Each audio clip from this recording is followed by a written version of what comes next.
মানুষ মানুষের জন্য আর জীবন জীবনের জন্য।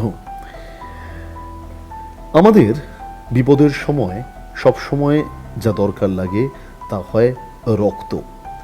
আপনি জানেন না এই রক্তের কে দিচ্ছে আপনাকে। হিন্দু হতে পারে, মুসলিম হতে পারে, কিন্তু রক্তের রং একটাই, লাল। শ্রদ্ধেয় সুকুমার পালের স্মরণে হয়ে গেল রক্তদান শিবির।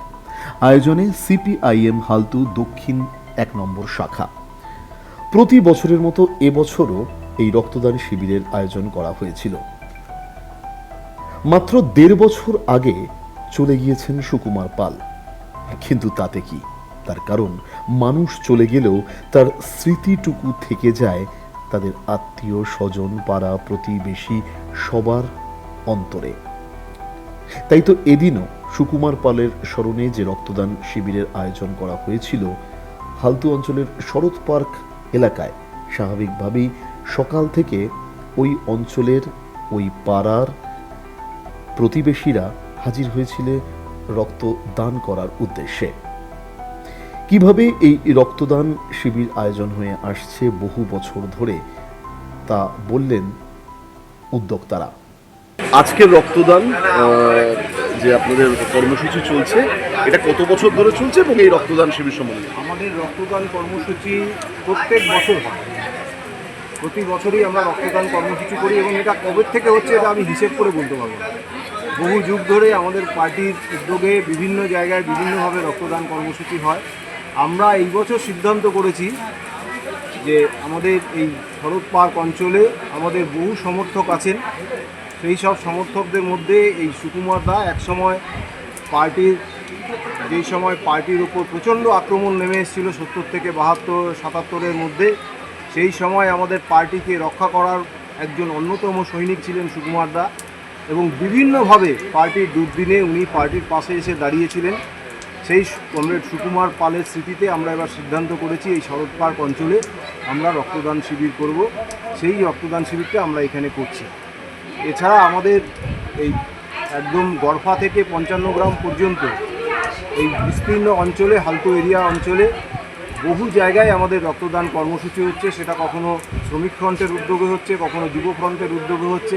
একের পর এক এই কর্মসূচি, গত মাসেও আমাদের একটা কর্মসূচি গেছে এই 107 নম্বর। এই রক্তদান শিবির দীর্ঘদিন ধরে চলছে, কি বলতে চাইবেন? আজকের দিনেও দাঁড়িয়ে রক্তদান শিবির ভীষণ জরুরি। আজকের দিনে দাঁড়িয়ে তো রক্ত আমাদের তো খুবই দরকার, কারণ আমরা এটা করছি সিপিআইএম পার্টির হালতু এরিয়া কমিটি থেকে, হালতু দক্ষিণ 1 শাখা থেকে আমরা এই রক্তদানটা আয়োজন করেছি। আমরা করি বরাবর এটা, কারণ আমরা করোনার সময় দেখেছিলাম যেভাবে আমাদের প্রবলেমে পড়েছিলাম, সেটা আমরা রেড ভলেন্টিয়ারেরও কাজ করেছিলাম, অক্সিজেন জোগাড় করা। এটা আমরা প্রতিনিয়ত করে থাকি। করোনার সময় আমরা খাবার দাবার দেওয়া, এখানে চাল ডাল আলু সব দেওয়া, রান্না করা খাবার দেওয়া। এর আগে আমরা অভয়ার সঙ্গে যুক্ত আছি। অভয়ের ওপরে করে আমরা এখানে একটা মেডিকেল ক্যাম্প করেছিলাম। আমরা সেই মেডিকেল ক্যাম্পেও আমরা ভালো মানুষের সাড়া পেয়েছিলাম। তারপরে আমরা এই রক্তদান শিবিরের একটা আয়োজন করেছি। এখানে জনসাধারণ তাদের দরকার যাদের প্রয়োজন তারা এসে কার্ড দিচ্ছেন এবং আমরা এখান থেকে যে কার্ড দেওয়া হয় সেই কার্ডে আগামী দিনে যা যেরকম রক্ত প্রয়োজন হয় সেগুলো তারা তাদের সুবিধা পান আর কি, সেই কার্ডগুলো পেলে পরে। এই জন্যই আমাদের এই ব্যবস্থা। রক্তদান শিবিরে রক্ত দান করতে পেরে খুশি রক্তদাতারা।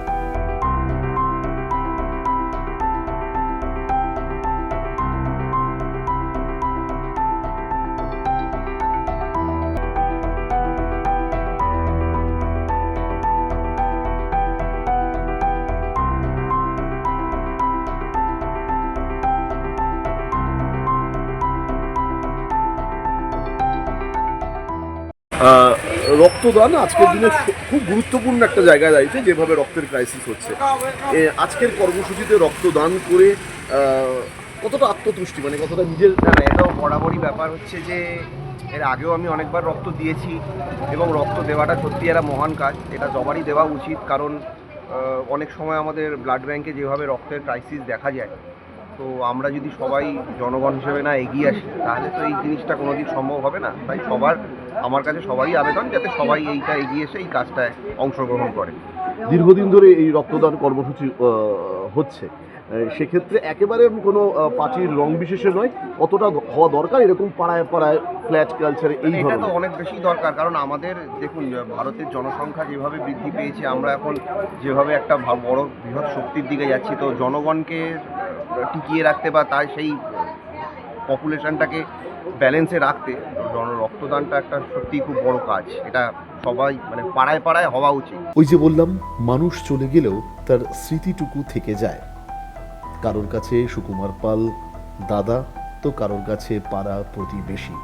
এক সময় বামফ্রন্টের হয়ে তিনি লড়াই করেছিলেন, সমাজসেবীও বটে ছিলেন সুকুমার বাবু।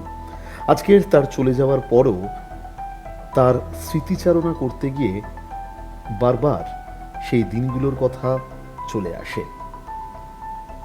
তার কন্যা সুস্মিতা বললেন বাবার কথা, শুনুন। বাবার স্মরণে আজকে রক্তদান শিবির, আপনি নিজেও রক্তদান করলেন, সেই অনুভূতিটা জানতে চাই। অনুভূতিটা তো মানে অল্প কথায় বোঝানো যাবে না। বাবা মানেই আবেগ, বাবা মানেই ভালোবাসার জায়গা, বাবা মানেই শ্রদ্ধার জায়গা। আর আমার বাবা এমনই একজন মানুষ ছিলেন যিনি সৎ এবং আদর্শে এবং কোনোদিন অন্যায়কে প্রশ্রয় দেয়নি। এমন একজন আদর্শ বাবাকে পেয়ে আমার সারা জীবনই ধন্য আমি মনে করি, এবং তার স্মৃতির উদ্দেশ্যে আজ এরকম একটি রক্তদান শিবিরের আয়োজন করা হয়েছে। তার জন্য মেয়ে হিসেবে আমি গর্বিত এবং আনন্দিত।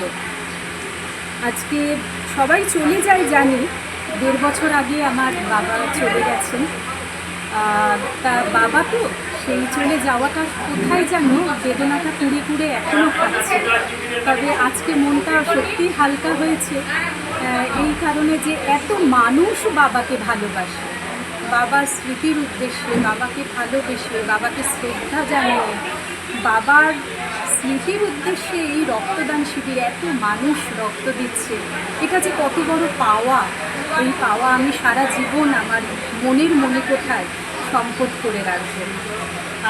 আর রক্তদান আমি আগেও করেছি। রক্তদান অবশ্যই মহৎ দান, যে দানে মুমূর্ষ রোগীরা এবং যাদের থ্যালাসেমিয়া আছে তারা খুব উপকৃত হয়। আপনাদের সবাইকে বলবো, যেখানেই রক্তদান হবে আপনাদের শরীরের যদি ঠিক থাকে তবে অবশ্যই রক্ত দেবেন, তাতে উপকার তো হবেই। রক্তদান জীবনদান আমরা প্রত্যেকেই জানি। সবাই ভালো থাকুন, সুস্থ থাকুন। অসংখ্য ধন্যবাদ। দাদা, আপনি এই পরিবারের অংশ এবং পরিবারের সঙ্গে ওতপ্রোতভাবে জড়িয়ে রয়েছেন। আজকের এই যে প্রতিনিয়ত মানে কোনো প্রচার নয়, কিন্তু একটা আত্মিক যোগ আছে, একটা পারিবারিক বন্ধন আছে রক্তদান শিবিরে, কীভাবে দেখছেন?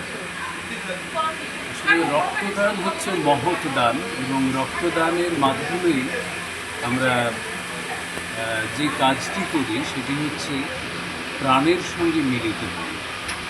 যারা মুমূর্ষু রোগী তাদেরকে প্রাণ দেওয়ার জন্য একটি তাগিদ অনুভব করি। মজার কথা হচ্ছে যে আমার শ্বশুরমশাইয়ের নামে আজকে এই রক্তদান শিবির। আমি কোনোদিন রক্ত দিইনি, আমাকে দিতে হয়নি, কিন্তু আমি আজকে স্থির করেছি আমি রক্ত দেব। আমি ডাক্তারবাবুকে জিজ্ঞেস করলাম যে আমি কি রক্ত দিতে পারি? বললো আপনার যদি সুগার কন্ট্রোলে থাকে তাহলে আপনি দিতেই পারেন। তা আমি সিদ্ধান্ত নিয়েছি যে আমি রক্ত দেব, কারণ আজকের এই মহৎ দিনে আমার শ্বশুরমশাইয়ের কাছ থেকে অনেক কিছুই পেয়েছি। তিনি একজন সৎ মানুষ ছিলেন, নির্ভীক মানুষ ছিলেন। সুকুমার পালের একটি কবিতার বই বেরিয়েছে, সেটি আমরা খুব যত্ন করে আমরা বের করেছিলাম চারুকৃতি থেকে। আজকে যে সমস্ত লোক এসছেন আমরা তাদের কাছেও কৃতজ্ঞ এই কারণে যে তার মতো একজন মহৎ মানুষ যাতে বারবার ফিরে আসে। মানুষ চলে যায়, কিন্তু মানুষকে সমাজ গড়ার পেছনে এগিয়ে আসতে হয়। কিছু কিছু লোক থাকে কিন্তু ব্যতিক্রম, সেই ব্যতিক্রমী মানুষই ছিলেন সুকুমার পাল। সুকুমার পালের স্মরণে যে রক্তদান শিবিরের আয়োজন করা হয়েছিল, সেই রক্তদান শিবিরে যতজন রক্তদাতা রক্তদান করলেন তারা খুশি এই ধরনের সামাজিক উদ্যোগে অংশগ্রহণ করতে পেরে। সিপিআইএম হালতু দক্ষিণ 1 নম্বর শাখার উদ্যোগে যে রক্তদান শিবির শরৎ পার্ক অঞ্চলে অনুষ্ঠিত হলো, সেই রক্ত পৌঁছে যাবে শয়ে শয়ে মানুষের কাছে এবং এই ধরনের মানুষ তারা চলে গেলেও থেকে যায় সবার অন্তরের অন্তরস্থলে। সুকুমার বাবু চলে গেলেও তিনি তো থেকেই গেছেন সবার স্মৃতিতে। ব্যুরো রিপোর্ট, দিশা শক্তি নিউজ, কলকাতা।